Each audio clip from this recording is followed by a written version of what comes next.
The uncle really studied up on his stuff. By law, you can't call it abuse unless someone admits to assault or child neglect. They poked and prodded Satoko and Satoshi a lot, but it never left any real marks on them. So basically, no evidence and no proof that anything happened. It's a damn shame. They were pretty much eating 3 meals a day and had beds, and there weren't any records or anything like that to prove they'd said or done anything to cause them recordings, or something like that to prove that they'd said or done anything to cause them psychological trauma. None of the villagers had ever actually seen them being violent either. No matter how mean you are, you wouldn't act so violent in front of other people. Nobody would. Then what happened? The welfare officer apparently went to visit on the same day each week for a while. The young uncle knew they were being watched though and didn't torment them in any way that would stand out. Of course that wasn't the end of it. You mean they ramped up how malicious they were being? Mion sighed and nodded. Well, of course. Because they're going to assume that one of them was the one that ratted them out. Their aunt was really damn stubborn. She's one of the most spiteful people I've ever known. Apparently she was doing some pretty disgusting things. Satoko was like a doll that did nothing but breathe by the end of it. So what? From what conclusion does that mean that they never should have contacted child welfare in the first place? Understand? Without proof of abuse so clear anybody could see it, there's nothing we can do. In fact, it might even make the situation worse.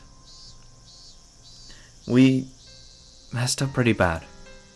After hearing that even public organizations, the one thing they thought was dependable couldn't do anything, everyone hugged their heads. In other words, until we have clear evidence of abuse, we shouldn't notify anyone. Well, I mean, basically, yeah. I consider Satoko's current situation. She was brought back to her house. It was a little difficult to call that abuse. She was being tormented and forced to do chores. How she was being tormented would be the key, but without concrete evidence, it would be difficult to prove. If she had some kind of external injury, that would work. But as far as we could tell from today, she had nothing like that. All she has to do is say yeah. Just say the word and usually you're removed.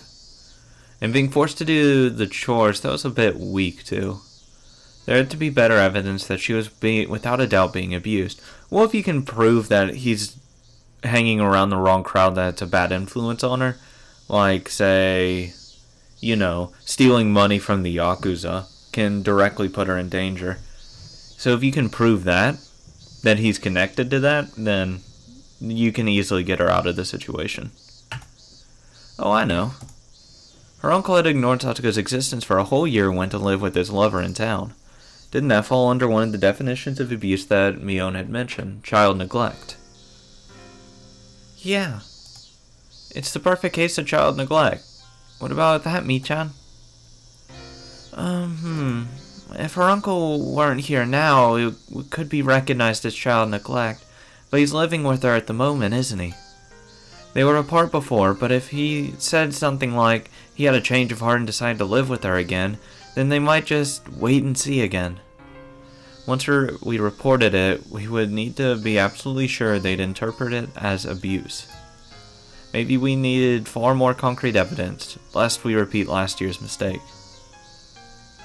It's sad. This means we need to sit quietly and wait for him to be violent towards Satoko and leave a mark, don't we? Yep. That's how a lot of things are. The only plan I could think of was, in the end, just watching and waiting. Just like the organization, child welfare. And it left me in shock when I realized that it would be the same policy as that of the officials who had made the situation worse. As Mion said, reporting it to a public agency would be a gamble, because unless it's completely clear, it doesn't matter. If we're gonna pick a fight, it would have to be one we couldn't afford to lose. If we were gambling without enough money, without enough evidence, our defeat would be assured. If we took the time to amass enough money, we could be sure of victory. Then what would mean pretending we didn't see Satoko's plight for a considerable amount of time? Sorry for bringing this up now, but how is Rika able to live by herself? Well, she was doing that before, probably. Rika had lost her parents, if I recall correctly. From what I'd heard, she had no relatives either. She was forced to live on her own as a result, but her life was unfettered, free of restrictions. If she could somehow grant that freedom to Satoko, too. I mean, Rika, you're living without any parents, right? Don't kids with no guardians have to go to orphanages and stuff? Keiichi, that's cruel. I'm not saying it to be mean. I only asked because I thought maybe there would be a hint to saving Satoko. Rika, sorry if I offended you. Rika shook her head, not particularly disturbed. It seems like she's pretty chill with everything. So, I mean, I don't think suggesting that's bad. Because it's not like saying, Rika, you need to go to an orphanage. I mean, that's kind of fucked up to say, but no. She's pretty chill, I think. Well, you see, it's because I'm considered the mayor's daughter. Let me explain. The mayor, Old Man Kimiyoshi, is Rika's guardian. He got official permission from the governor of the prefecture. Huh? So you're adopted? No, not adopted. You can be someone's guardian without being in the same family. Yep. Oh, I get it. Rika lives by herself, but by law she's considered to live with the mayor, right? Yeah, basically. That's how Rika avoids being sent to an orphanage. Actually, it would be child and family services, not an orphanage. I don't understand the hard things, but anyway, she's right. Interesting you should say that, Mion. You can be someone's guardian even if they're in another family. Then shouldn't we have the mayor or someone else become Satoko's guardian if only on paper? Then she'd be in the same position as Rika. And she could go back to her old life. No, but if he claims... Because the whole point of that, there was no other relative of Rika. That's the difference. Claiming to, be able to take care of her. I guarantee he's the type to say, oh yeah, I'm fit to be a guardian for her. That kind of bullshit. Too bad it won't work. I mean, her uncle is supposedly her guardian. Wait a minute. You lost me there. What's a guardian exactly anyway? In legal terms, a guardian and a parent weren't necessarily synonyms. Of course not. Guardian is just someone who is legally responsible for the child's welfare. And usually that follows to the closest relative family member. If none exist, then usually they're sent to an orphanage or family services. If they do not have a suitable guardian. Which Rika found a suitable guardian. So, whoever was actually looking after her at home would be considered her guardian. Exactly. Then her uncle isn't her guardian. He left Satoko by herself for so long. But even he insists he's her guardian, then that's it. It's been a few days since Satoko was taken back to her house. Her uncle's been paying for her meals since then, right? He's sort of looking after her, so he'd probably insist. And even though he abandoned her for a year, he'd already looked after her for the whole year before that. But the mayor doesn't have that kind of history. So then if both the mean uncle and the mayor requested guardianship at the same time, the uncle would make more sense. Exactly. No, but he'd have a better chance. The term guardian refers to the person actually caring for her, right? The uncle actually has a bed and food for her, but the mayor would just have his name in it. It wouldn't even be a contest. Then shouldn't the mayor just start caring for her for real? He'd be her guardian in name and reality if he did. Come on. It's too late for that, though. That's the whole point. It's too late. We just need to shelter Satoko. That might lead to her uncle being desperate to take her back, but will stubbornly refuse. It won't be that easy. Satoko's a growing girl, you know. It's not like giving someone a cat. You're asking him to care for a real person. Shit. Mion going hard on him. He's just saying, like, fuck you. You're a dumbass. Then Coach. What about Coach? Coach, I don't know, he's got a lot of money, right? He even said it himself. Even if he's not her real father, Coach could become her guardian. He would be great at taking care of her. Stop that. Stop thinking of Satoko like a pet. All you're doing is talking about pushing her on to someone else. You need to think more seriously about how much responsibility it is to care for another human being. Did you ask him? Did you get an actual promise from him that he'd take care of Satoko under his care? No, I didn't. But Coach would definitely say yes. You don't know that. Well, fine. Even considering the 0% probability of Coach saying it was okay, then what? It still wouldn't work. He couldn't become a guardian all by himself. Ugh. That's right. Coach didn't he say it himself? He was alone, so he couldn't do it. Shit! What the hell?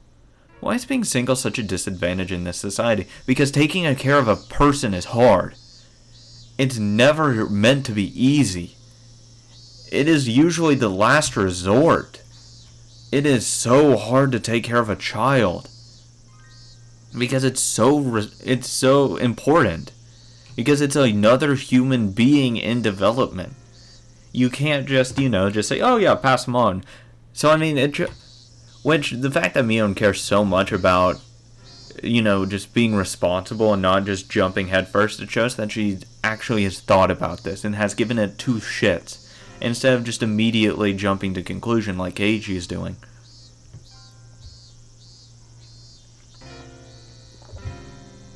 Because she's rational, she's level-headed right now. Then all you could do is marry into a wealthy family, couldn't you?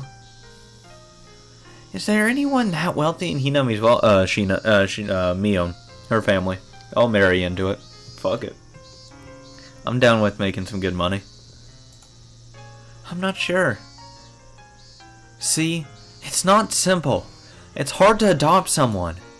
And you can't go into it thinking you'll push Satoko onto someone else just for a little while. You're being naive, Kei-chan. Shit, damn it, what the hell?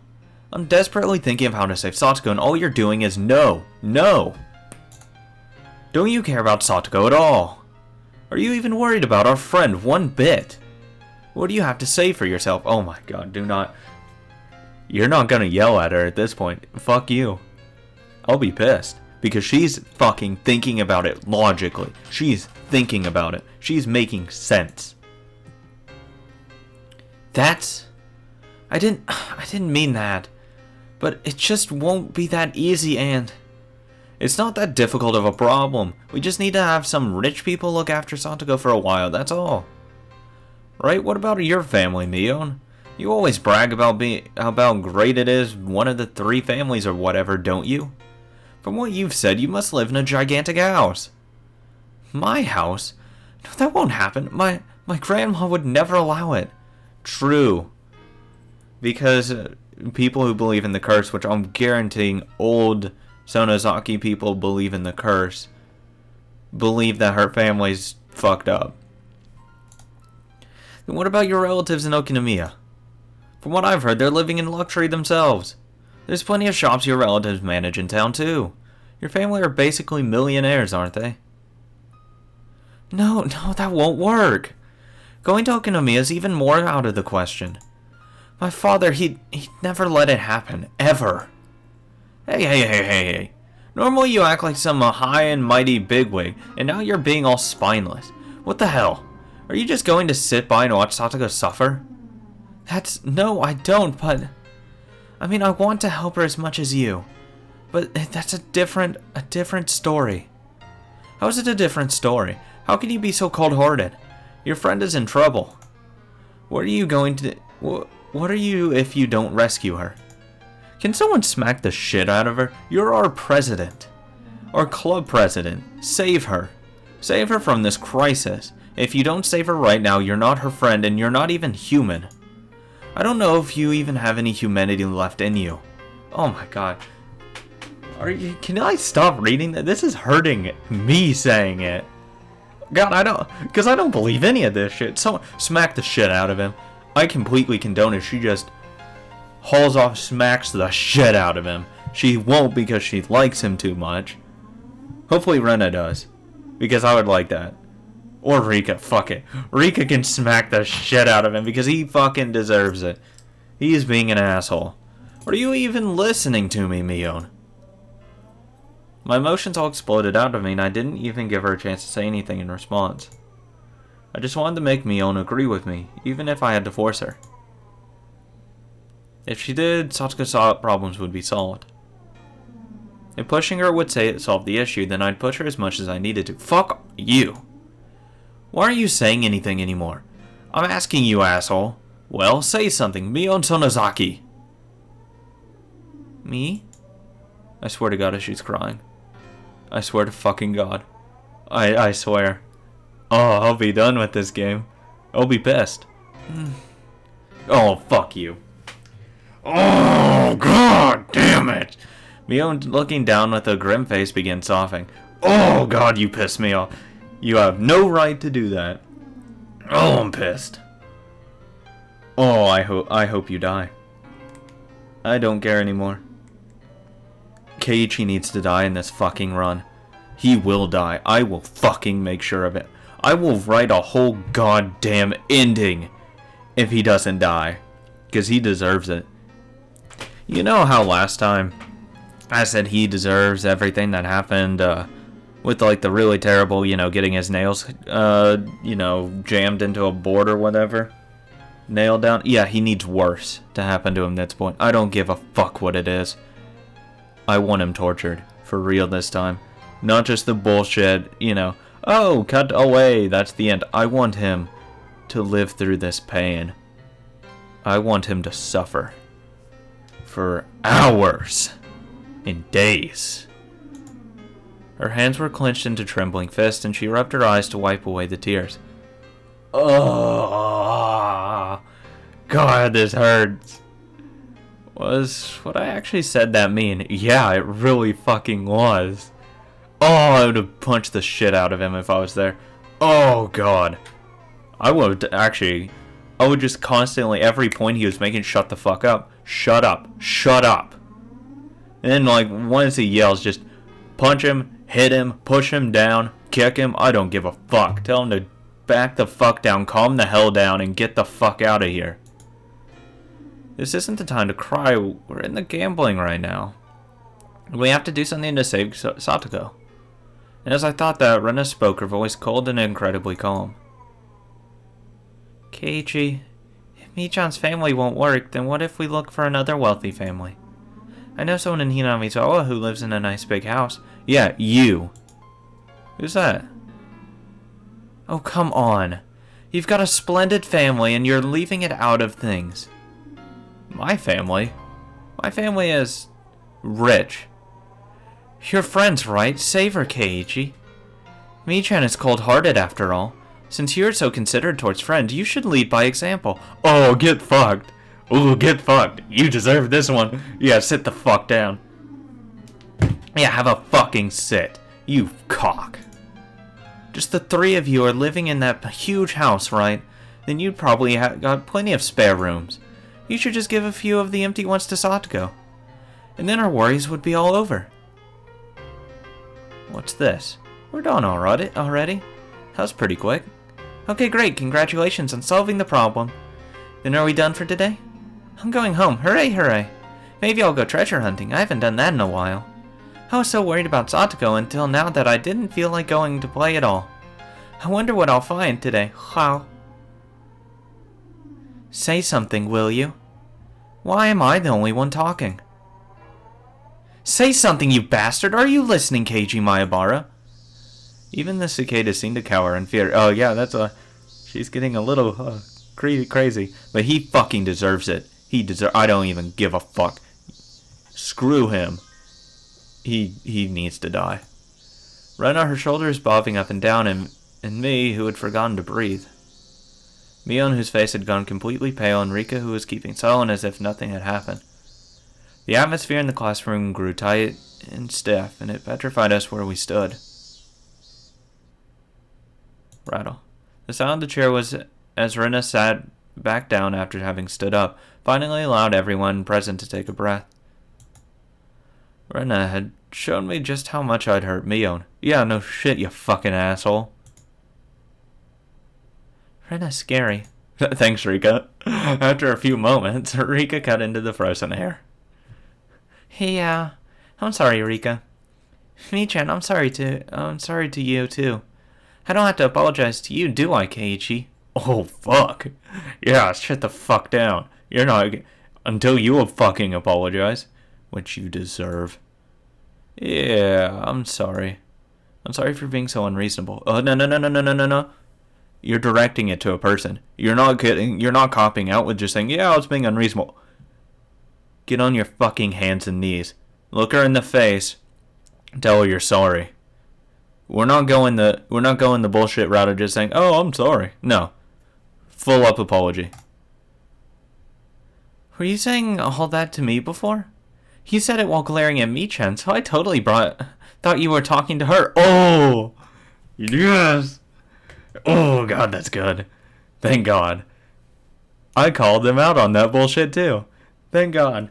For once, me and Rena are thinking on the same page. No. You're not looking at the right person here. Rena had such strength that you wouldn't have imagined it normally. Fuck you. I would have said that. Why are you apologizing to me, asshole?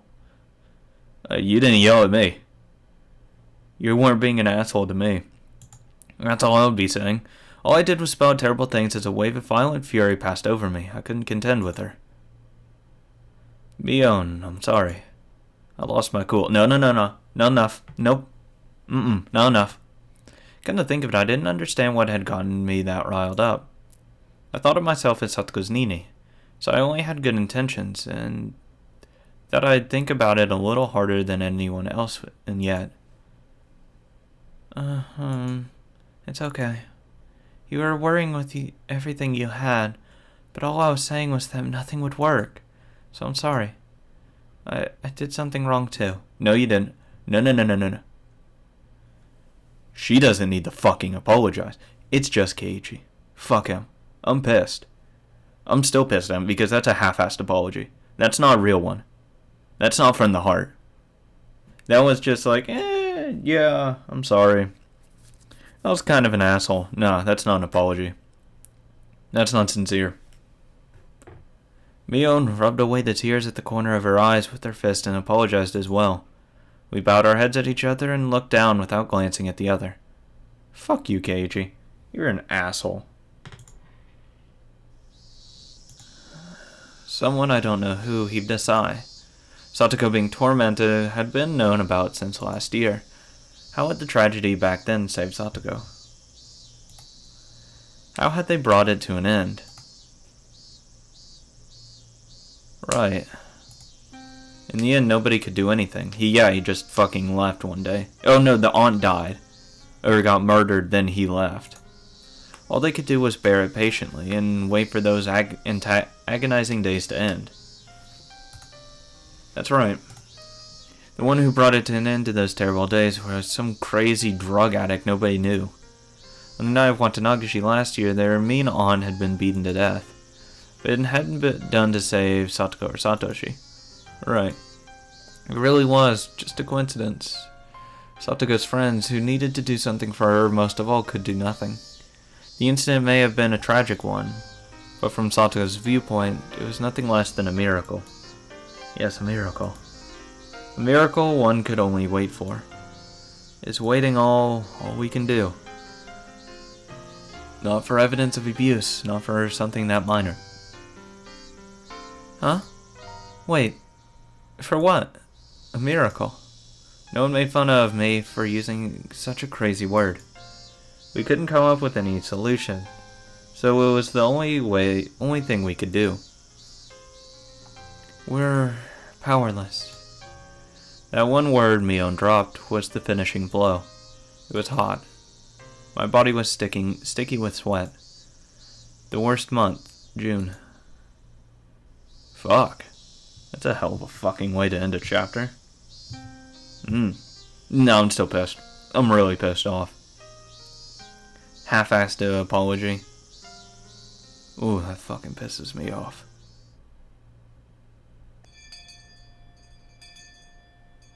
God. I'm livid. I really am. I mean, oh, God. I'm like majorly pissed off right now. Ooh, fuck. I walked forward quite a ways, then turned right where the rice fields ended. I never come here before, so I had no idea where to go. I got lost several times, so I may have taken quite a long way around. Maybe I should have gone back home and gotten my bike first. It would have made everyone else worry if I'd asked them, so I asked one of our other classmates where Satoko's actual house was. That house was originally her family's apparently, not their uncle and his wife's. Their house had been bigger, so they had taken it for themselves. Right here. Several houses all in a line. Over there? I was visiting Sakutoko's house, but didn't particularly intend to meet her there. I didn't mean to spy on the enemy, her mean uncle, either. Maybe I just wanted to be a little closer to her, as her Nini.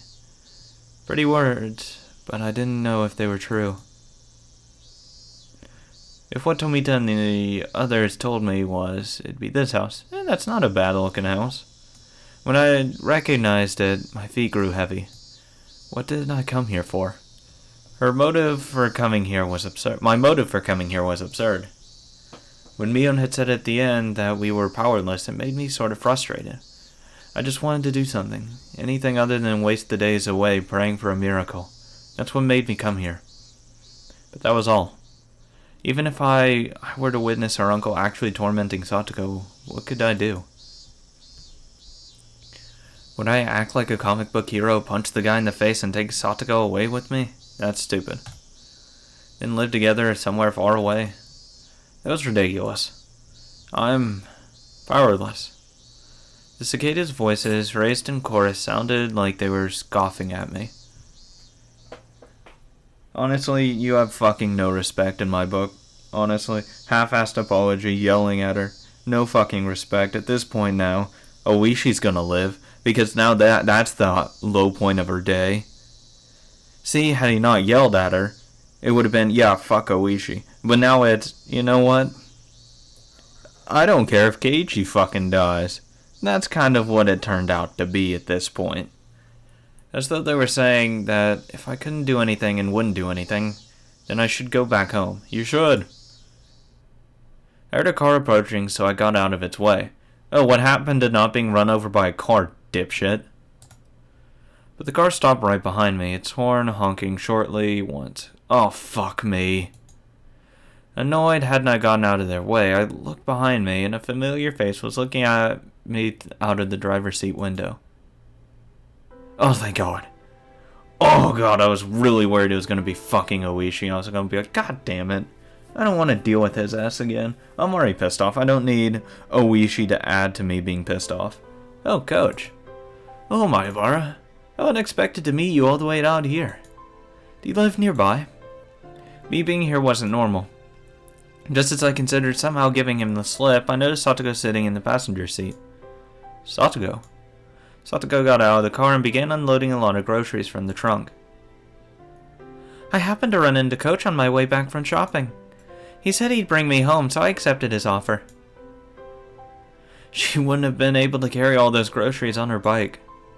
As Coach spoke, he pulled Satoko's bike from out of the back seat where he'd put it. The grocery bags were big, and there were 4 of them. They all seemed to be packed full and very heavy. Those bags, 7 smart? Hey, isn't that a little far to go on by bike? I looked at the bags and saw they were filled to the brim with sake bottles.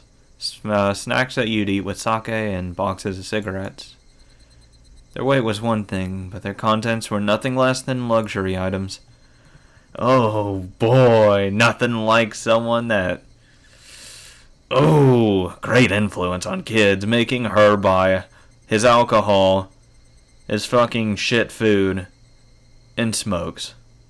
Great fucking guy. God damn you, Keiichi. I fucking hope you get hit by a car.